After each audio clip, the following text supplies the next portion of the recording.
Hello, and welcome to Top Story Daily Edition. I'm JNS Editor-in-Chief, Jonathan Tobin. Thanks for joining me for another discussion on the most pressing issues in the Jewish world. Please like, subscribe, and give us good reviews when you listen to the show. Now let's get started. It's terribly unfair. That's the way some liberal Americans, especially some prominent Jews, are characterizing the criticism that they and others are getting for not being willing to publicly discuss their opinion about the October 7th terrorist attacks on Israel perpetrated by Hamas, the largest mass slaughter of Jews since the Holocaust. The terror organization's assault on Gaza border communities left 1,400 men, women, and children dead, with whole families murdered, as well as thousands wounded, and as many as 150 kidnapped and dragged across the border into Gaza. But as far as many prominent people are concerned, those numbers, not to mention the evidence found of horrifying crimes committed by the terrorists against their victims, including torture, rape, and the desecration of corpses, is not enough reason for them to stick out their necks and identify themselves with the cause of Israel. That's been a shock to some in the Jewish community. They wonder why a historic event that has shaken them to their very core is something that a lot of people have been silent about. Along with the graphic pictures and videos of the horror inflicted by Hamas terrorists, some of which they posted themselves as they boasted of their crimes, this silence from a great many people, including some whose every opinion and move is chronicled on their own carefully curated social media pages, is giving a lot of us a wake-up call about the world in which we live. For those who feel connected to Israel or simply believe that a crime of this magnitude demands both sympathy and robust support for efforts to end this terrorist scourge, the response to the Hamas atrocities has been intense and passionate. But the contrast between the broken hearts of those who care about Israel and the indifference of others, and that means many of the rich, talented, or famous with large social media followings, is staggering. It's led some to conclude that perhaps for the first time, they finally understand how the Holocaust happened, and how that has caused them to draw some angry and negative conclusions about those who have remained ominously silent. One person who went public with her resentment about such conclusions is Democratic pollster and New York Times contributing columnist Elizabeth Spires. In a column titled, "I Don't Have to Post My Outrage, Neither Do You," she whined about the way she's been attacked on X for not stating her opinion about the crimes of Hamas. She started by explaining that she was neither Jewish nor Palestinian, and that her regular beat was not foreign policy. Spires then accounted for her initial silence about last week's attack by noting that she was dealing with a case of shingles and an ongoing battle with depression. If she had left it at that, no one would have criticized her. But she went on to declare that the whole idea that decent people have to express an opinion about random bad things that make the news is wrong. She also believes that the impulse to post opinion in this manner leads to simplistic statements that reduce everything to a binary choice, when so much in life is complex and ought to be discussed with nuance, rather than a rush to issue a 280-character broadside. If you know nothing about internet culture, that might sound reasonable. Spires has 81,900 followers on X, formerly Twitter, which gives her a decent platform for her views, but one that is not comparable to the real heavy-hitter opinion leaders on that platform, or the celebrities who post their pictures on Instagram. For her and others who make their living in large measure by keeping themselves and their opinions in the public eye, the notion that we shouldn't draw conclusions about what topics they consider to be worthy of their attention is ridiculous.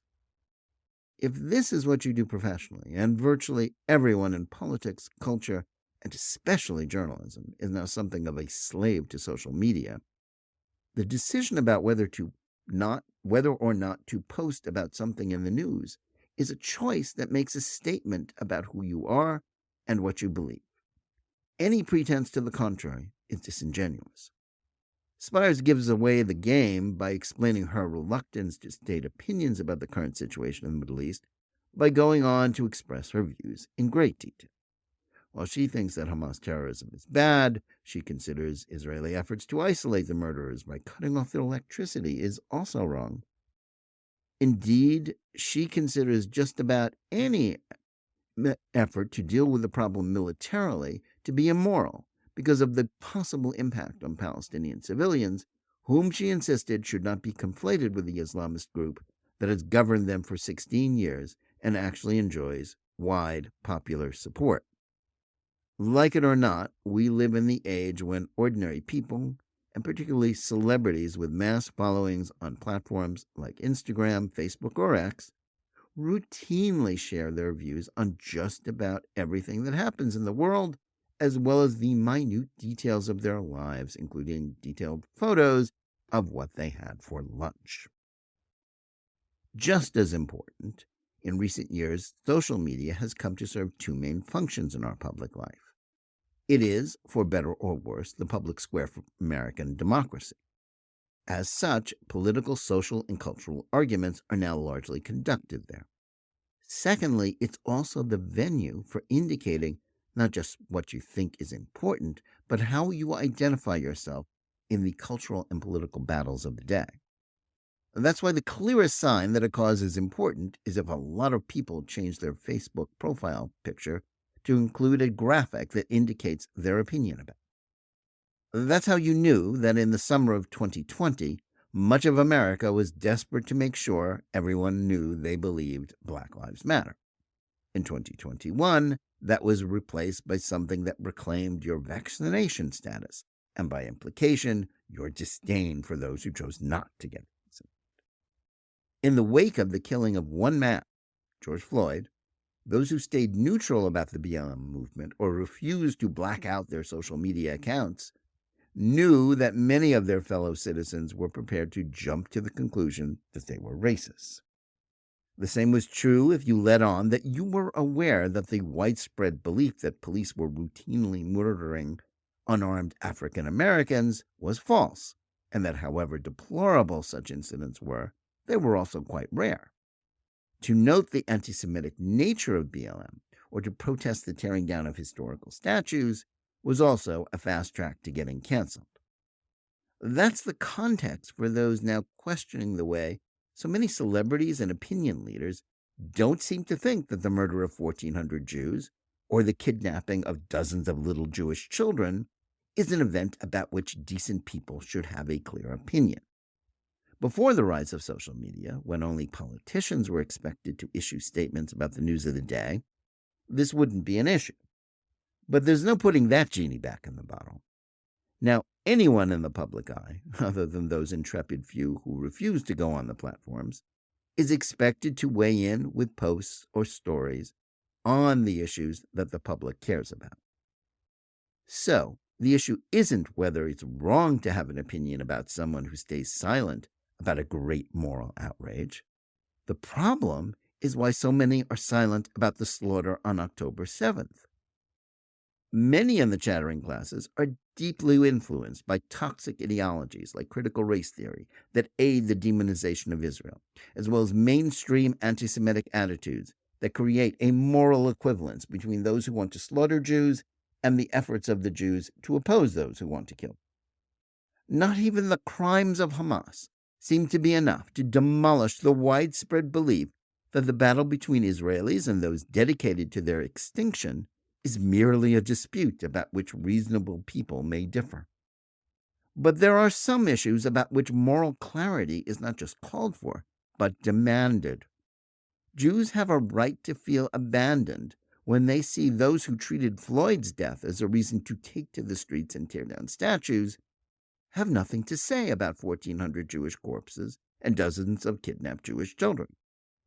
We have every right to be judgmental about that, as well as to declare that there is only one decent opinion to hold about a choice between defending Jewish lives and allowing Hamas's ongoing campaign to take them to continue. It's as simple as this. If you think that last week's atrocities are not awful enough to require disarming and overthrowing Hamas by force, then don't be surprised when that is interpreted as indifference to Jewish suffering.